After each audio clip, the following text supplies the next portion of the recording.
الحمد لله رب العالمين والصلاة والسلام على سيدنا ومولانا محمد وآله وأزواجه وذريته أجمعين۔ مولانا حنیف ندوی کی کتاب عقلیات ابن تیمیہ کا مطالعہ جاری رکھتے ہیں۔ کافی وقفے کے بعد دوبارہ اس کو شروع کر رہے ہیں، اور یہ جو حصہ ہے تقریباً ہم نے کر لیا تھا پہلے، اس پہ کافی ایک آدھ نشست کم سے کم 2-3 نشستیں کی تھی، لیکن کیونکہ کافی عرصہ ہو گیا اس کو ذرا پھر سے دیکھ سکتے ہیں، ہو سکتا ہے ذہن میں کوئی کچھ اور خیالات آ جائیں تو انشاءاللہ آپ یہ کریں گے کہ اس کو تھوڑا تھوڑا کریں گے، لیکن یہ کہ زیادہ فریکوینسی جس کو کہتے ہیں سے کریں گے انشاءاللہ۔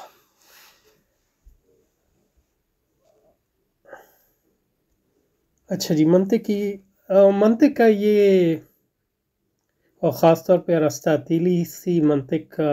پس منظر اس لیے دے رہے ہیں کہ امام ابن تیمیہ نے منطق کی خاص طور پہ ارسطاطیلیسی منطق، جیسا کہ وہ اسلامی مکاتب فکر اور مدارس میں پڑھائی جاتی تھی، خاص طور پہ اشعری اور ماتریدی روایات میں، گو کہ امام ابن تیمیہ زیادہ تر اشعری روایات سے بحث کرتے ہیں کیونکہ وہی ان کا پس منظر تھا، اس لیے جو ہے اس کا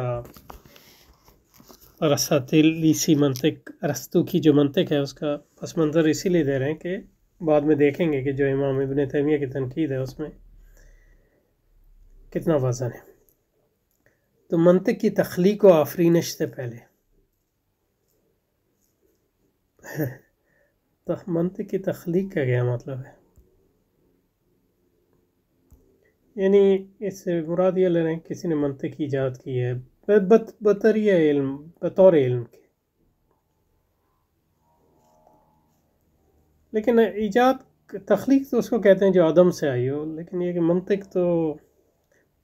جیسا کہ ہم نے پہلے بھی دیکھا وہ بنیادی ملکہ ہے جو اللہ تعالیٰ نے انسانوں کے اندر رکھا ہے، کیونکہ منطق وہ پیٹرنز یا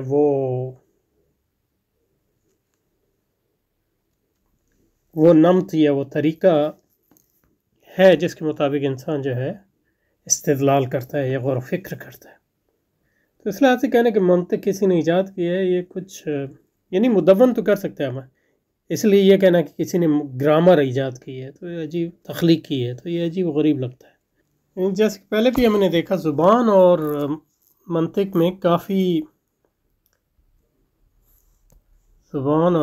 میں صرف یہ کہ تعلق ہے، بلکہ ان کے جو حیات ہے یا ان کا جو سٹرکچر ہے ان میں بھی کافی مماثلت ہے۔ زبان اور منطق کو الگ نہیں کیا جا سکتا،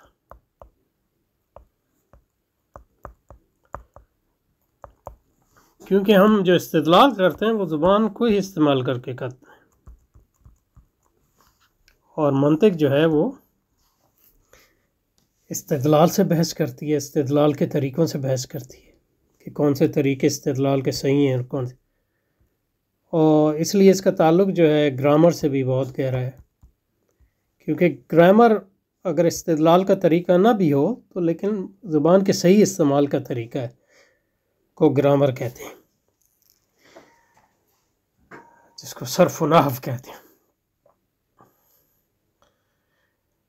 اور اگر زبان آپ صحیح استعمال نہیں کریں گے تو ظاہر ہے کہ پھر استدلال بھی صحیح نہیں کر سکیں گے، تو اس لیے گرامر اور منطق کا گہرا تعلق ہے۔ اور آپ دیکھیں گے کہ امام ابن تیمیہ کی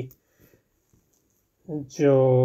ارسطو کی منطق پہ تنقید ہے اس کا ایک اہم پہلو یہ ہے کہ وہ یہ کہتے ہیں کہ جو زبان سے تعلق ہے منطق کا، اس کو یا ارسطو کی منطق جو ہے اس کو نظر انداز کرتی ہے اور اس سے تجرید کرتی ہے، اور اس تجرید کے نتیجے میں جو ہے وہ منطق جو ہے ایک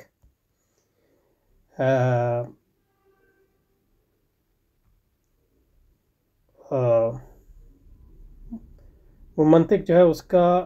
انسان کے جو عملی استدلالات ہیں ان سے تعلق کم ہو گیا، اور اس کا تعلق یعنی مجرد استدلالی تصورات سے زیادہ ہے، اور حقیقت میں انسان جس طرح استدلال کرتے ہیں اس سے کم رہ جاتے، یعنی اس کی جو عملی حیثیت ہے وہ بہت کم ہو جاتی ہے اس کے نتیجے میں۔ بہرحال تو اس لیے اب کوئی کہے کہ مطلب یہ کہ کسی نے گرامر ایجاد کی تو تخلیق کی، یعنی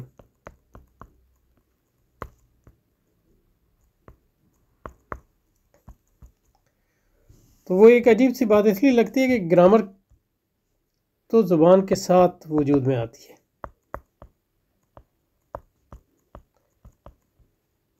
اگر زبان کسی نے تخلیق نہیں کی تو اس کا مطلب ہے گرامر بھی کسی تخلیق نہیں کی،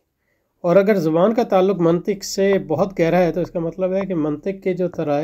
طریقہ استدلال ہے وہ اس کو بھی کسی نے تخلیق نہیں کیا۔ ہم جس طرح ہم گرامر کے ساتھ پیدا ہوتے ہیں اس لیے استدلال کے ساتھ بھی پیدا ہوتے ہیں، لیکن یہ کہ ہم جو پیدا ہوتے ہیں وہ ایک ملک ہے جس کو کہتے ہیں، یا انگریزی میں جس کو پوٹینشیل کہتے ہیں، تو ہم استدلالی قوت کے ساتھ پیدا ہوتے ہیں جس طرح گرامر کی قوت کے ساتھ پیدا ہوتے ہیں۔ ہاں یہ ہے کہ ایک معاشرت چاہیے اس قوت کو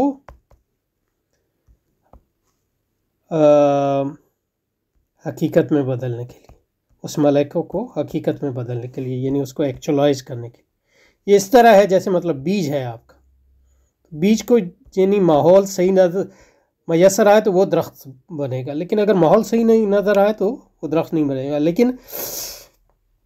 بیج میں وہ ملکہ ہے درخت بننے کا، استعداد ہے۔ اسی طرح ہر انسان جو ہے، یعنی ہم کہہ سکتے ہیں کہ گرامر کی استعداد کے ساتھ پیدا ہوتا ہے، اسی طرح ہم کہہ سکتے ہیں کہ ہر انسان جو ہے منطق کی استعداد کے ساتھ پیدا ہوتا ہے۔ اور جس طرح گرامر کے قوانین جو ہیں وہ امپلیسٹلی یعنی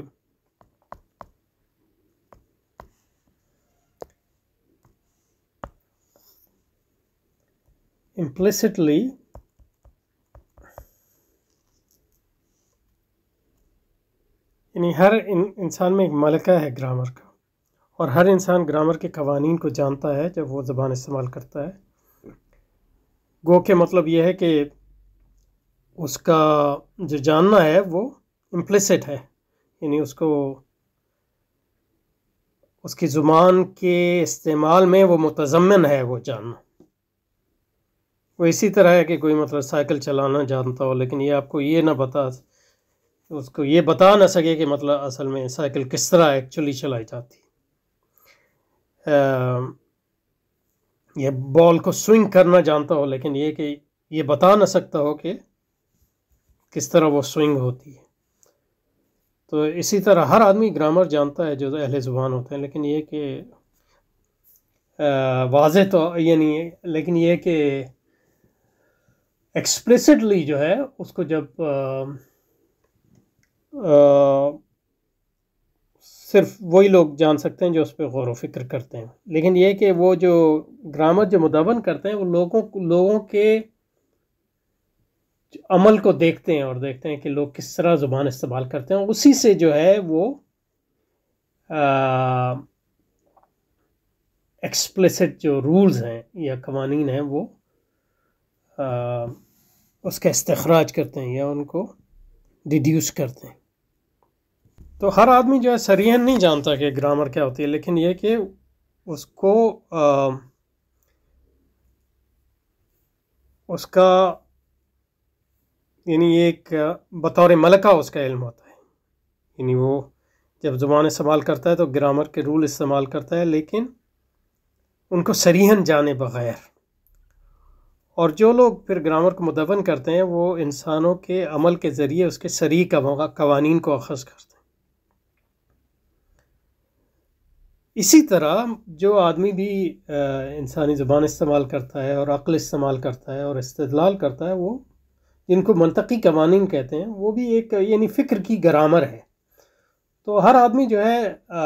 اپنے عملی استدلال میں ان قوانین کو جانتا ہے، گو کہ وہ صراحتاً ان قوانین کو نہ جانتا ہو. تو جن لوگوں کے بارے میں کہتے ہیں کہ انہوں نے منطق کو تخلیق کیا، اس کا مطلب یہی ہوتا ہے کہ انہوں نے اس پہ غور کیا کہ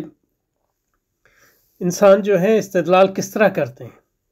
اور طریقے دیکھے، اور کون سے صحیح طریقے ان میں ہیں اور کون سے غلط طریقے ہیں، اور اس کے نتیجے میں وہ صریح قوانین اخذ کرنے کی کوشش کرتے ہیں. ان صریح قوانین کو جو ہے ہم منطق کہتے ہیں. تو اس لحاظ سے یہ کہنا کچھ عجیب معلوم ہوتا ہے کہ کسی نے منطق کو تخلیق کیا. ہاں، زیادہ سے زیادہ یہ کہہ سکتے ہیں کہ مدون کیا، اس کے قوانین کو صراحتاً بیان کیا، جس طرح یعنی ہم گرامر مدون کرتے ہیں وغیرہ وغیرہ. منطق کی تخلیق سے پہلے استدلالی مواد ہونا چاہیے. تو استدلالی جو مواد ہے وہ وہی انسانوں کے غور و فکر کے ایکچول طریقے، حقیقی طریقے، اور کہہ رہے ہیں کہ وہ ان مواد کو پیدا کرنے والے کچھ سوفسطائی تھے اور کچھ اقلید و ہندسہ کے اثباتی تقاضے. سوفسطائیوں نے منطق استعمال کی، اور آپ اقلیدس اور جیومیٹری میں بھی جو ہے منطق استعمال کرتے ہیں، لیکن اس سے پہلے جو ہے انسان اپنی عام زندگی میں منطق استعمال کرتے ہیں. اور اصل جو آپ کا منطق کا استدلالی مواد آتا ہے وہ انسانوں کی رہن سہن اور بول چال اور ان کے غور و فکر کے طریقوں اور ان کے طرز تفکر پر غور کرنے سے آتا ہے. میرا خیال کہنے کا مطلب یہ ہے کہ جب آپ علوم اور فنون میں، ظاہر ہے ان کا علوم و فنون کا تعلق کیونکہ استدلال سے ہی ہوتا ہے، تو اس لیے ان میں منطقی مواد آپ کو زیادہ ملے گا. لیکن اصل جو منطقی مواد آتا ہے وہ انسانوں کے عام روزمرہ غور و فکر، ان کی بول چال، ان کے جھگڑوں، ان کے بحث مباحثوں پر جب آپ غور کریں تو اس سے آپ کو وہ جو ہے پہلا منطقی مواد وہاں سے آتا ہے. اور اس کے بعد جو پھر منطقی مواد آپ کو علوم و فنون میں بھی ملتا ہے، کیونکہ علوم و فنون میں استدلال کی جو نسبت ہے وہ زیادہ ہوتی ہے. اسی طرح جس طرح مطلب عام بول چال جو ہے گرامر کا مواد فراہم کرتی ہے، لیکن پھر شاعری اور ادب جو ہے وہ بھی اس کا مواد فراہم کرتا ہے زیادہ مکثف طریقے سے، کیونکہ ان کا گرامر کا استعمال جو ہے زیادہ واضح ہوتا ہے ان میں وغیرہ وغیرہ.